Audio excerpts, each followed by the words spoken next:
If I told you that during the bloodiest, most terrifying global wars in United States history, the stock market didn't panic but actually got 25% calmer, would you believe me? I mean, it sounds completely backwards, right?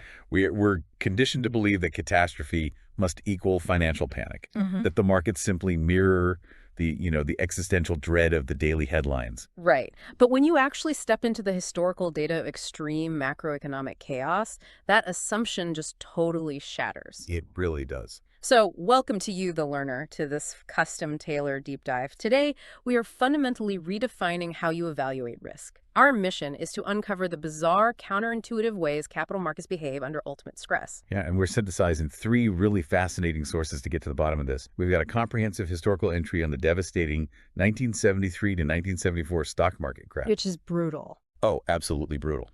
And then we have this incredibly detailed 120-year economic study by BME on Spanish stock returns. And finally, a groundbreaking National Bureau of Economic Research working paper on what economists call the war puzzle. The war puzzle, I love that name, because it is arguably one of the most profound anomalies in modern financial history.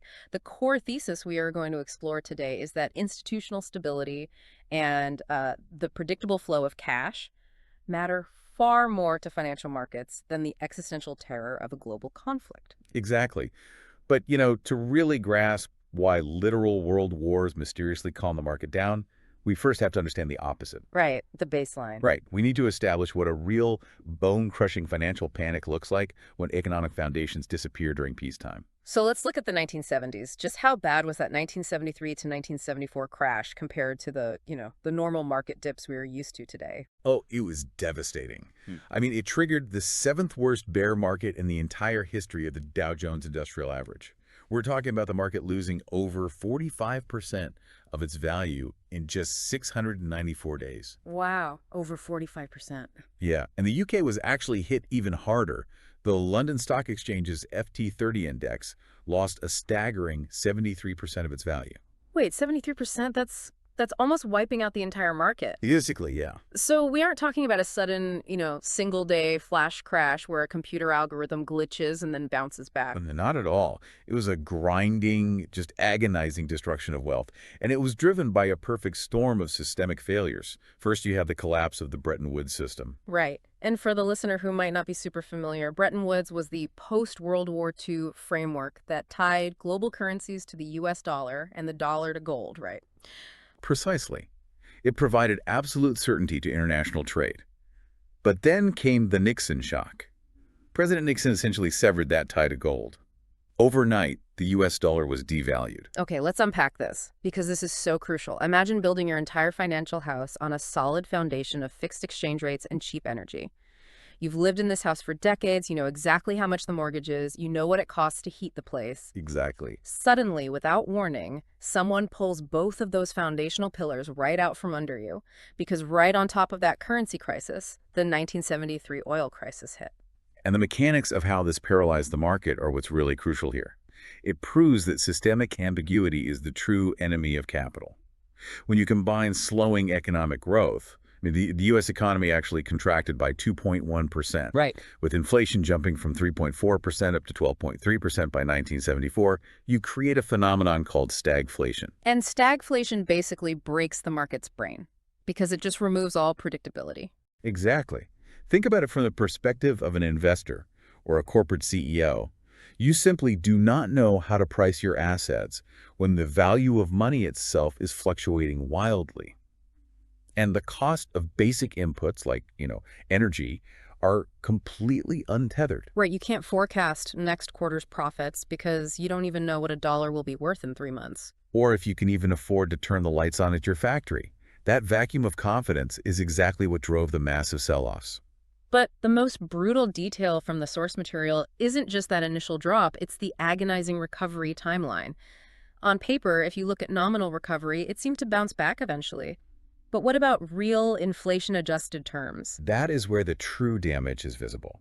West Germany recovered the fastest, but even they didn't get back to their pre-crash real level until June 1985. Okay, so that's over a decade later. Right. But the United States market was far worse. It did not return to its pre-crash real level until August 1993. August 1993. Yeah. That is over 20 years later.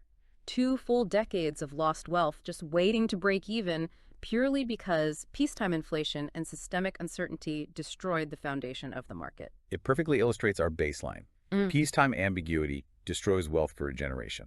Okay, so if a peacetime oil shock and a currency adjustment took 20 years to recover from simply because of uncertainty, you would naturally assume a literal civil war would permanently erase the stock market, right? Like it would just go to zero. You would think so. Did that happen in Spain? It's a fascinating test case. The Spanish Civil War provides an incredibly surprising data point that challenges everything we just established about the 1970s. So we're pulling from this massive study from BME, the Spanish stock exchange operator, Yeah. and they created the HIBX index, which meticulously reconstructs Spanish stock returns from 1900 all the way to 2020. Right. And to set the stage for the listener, historically, Spain's average real return was pretty sluggish to begin with, right? Yeah. Yes. The data shows they averaged only about a 3% annual real return for much of the 20th century. Compare that to the 4 to 6% you would typically see in other advanced economies. Right, so half the growth. Exactly.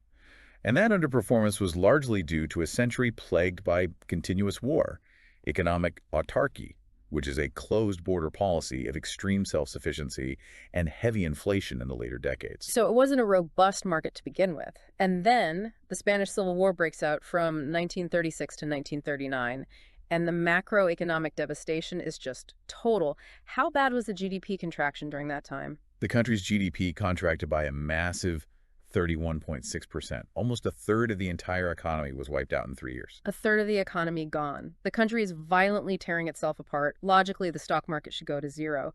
But the BME study reveals that the real stock losses for investors were bizarrely moderate. We're talking about real losses ranging from only -2% to -18%.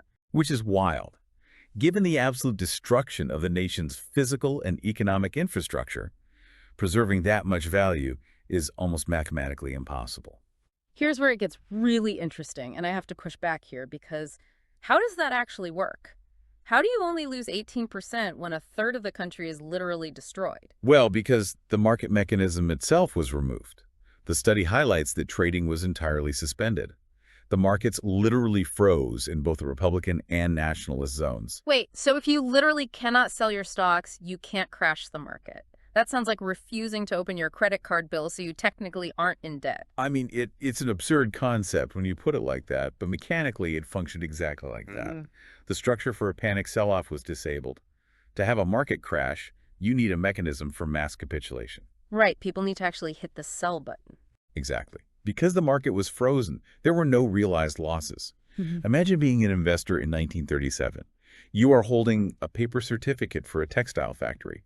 That factory might be reduced to a smoking crater by artillery fire. Yeah. But because there is no stock exchange open to reprice that asset, the panic cannot be formalized. So the panic is basically paused, but eventually the war ends and the markets have to reopen.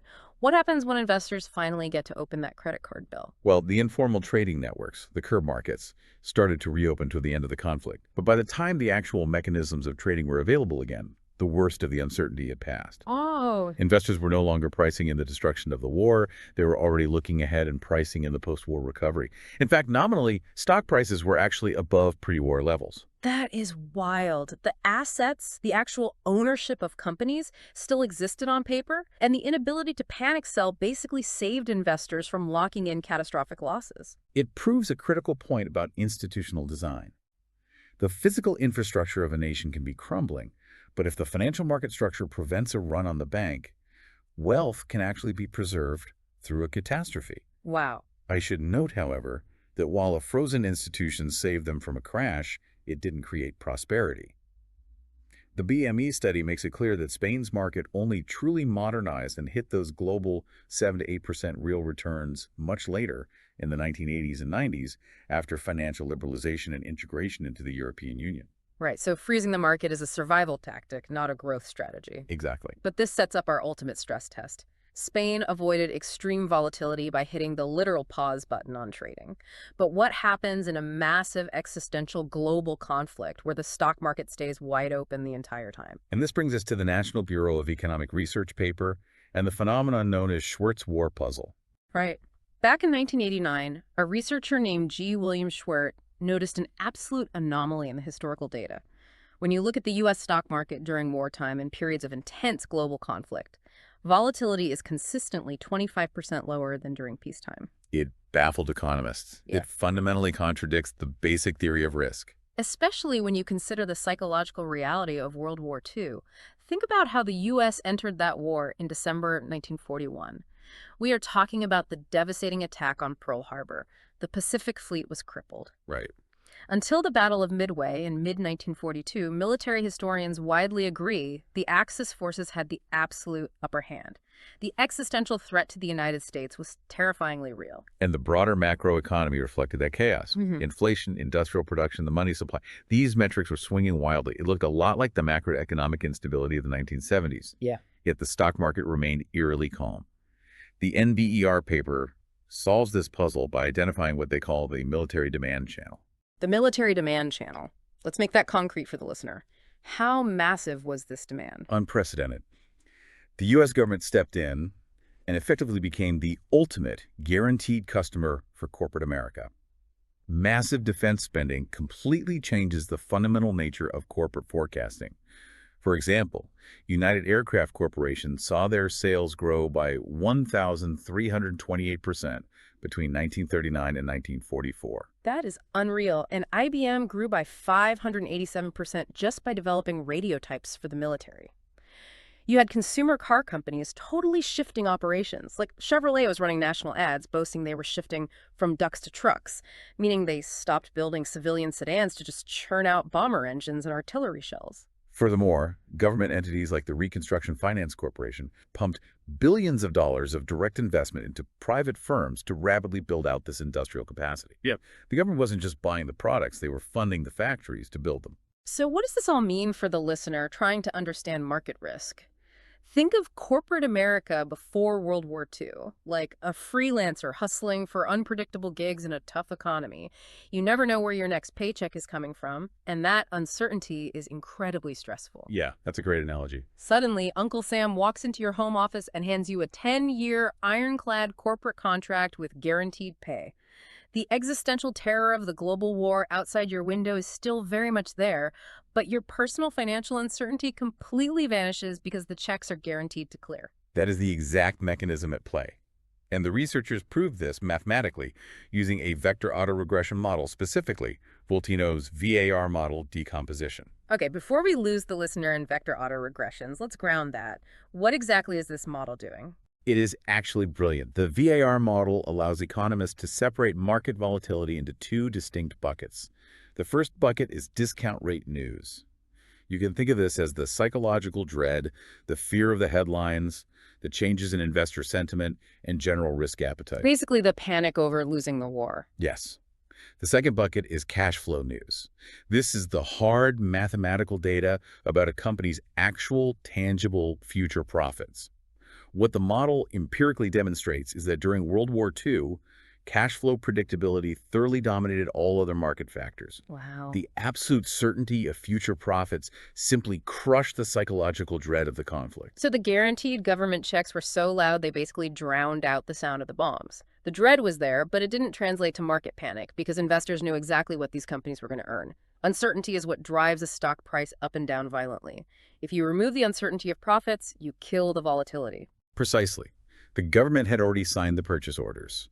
The financial outcome was predetermined, regardless of the battlefield outcome on any given day. But hold on, let me make sure I and the listener really grasp the scope of this. Surely this volatility crushing effect only applies to the companies actually making the tanks and the bombers, right? If I'm running a chain of retail stores or selling groceries in 1943, Uncle Sam isn't giving me a billion-dollar defense contract. My volatility should still be through the roof. You would certainly assume that, but the data reveals a massive spillover effect. The NBER paper meticulously tracks this across non-defense sectors. Obviously, raw materials like coal, steel, and petroleum benefited directly from the defense contracts. Sure.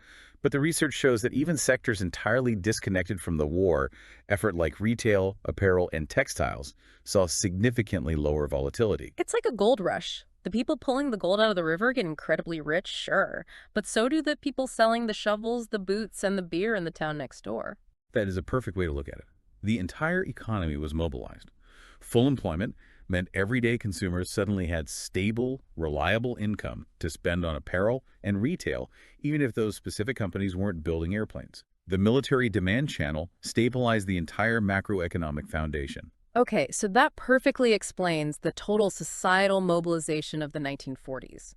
But does this historical quirk still hold true in modern 21st century conflicts? I mean, wars today don't usually involve repurposing Chevy factories to build bombers. Right, and the researchers tested this exact question using modern event studies, and the results come with a highly revealing caveat. They compared market behavior during conflicts where the overall U.S. defense budget was contracting versus periods when it was expanding. Let's slow down and look at those eras. They looked at the Gulf War in 1991 and the Kosovo War in 1999. In both of those cases, the U.S. defense budget was actually shrinking because the Cold War had just ended and the military was downsizing. And the data shows that during those specific conflicts, market volatility did not drop for defense firms. The war puzzle effect completely disappeared. But then they contrast that with the post-9/11 era, the invasions of Afghanistan in 2001 and Iraq in 2003. How do we measure the market's certainty during those modern wars? The researchers looked at the behavior of equity analysts. These are the professionals whose entire job is to predict a company's earnings per share, or EPS. The study measured EPS dispersion. Let's pause for the listener. What exactly is EPS dispersion, and why do we care about what analysts think? EPS dispersion is basically a measure of disagreement. If 50 different financial analysts are looking at a defense company and they all have wildly different predictions for how much money the company will make next year, that is high dispersion. Yeah. It indicates high uncertainty in the market. Right.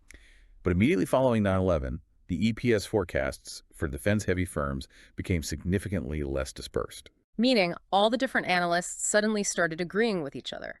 Their predictions aligned tightly because they all saw the same massive wave of defense spending coming. Exactly. When analysts agree, uncertainty is dead. And when uncertainty dies, volatility drops.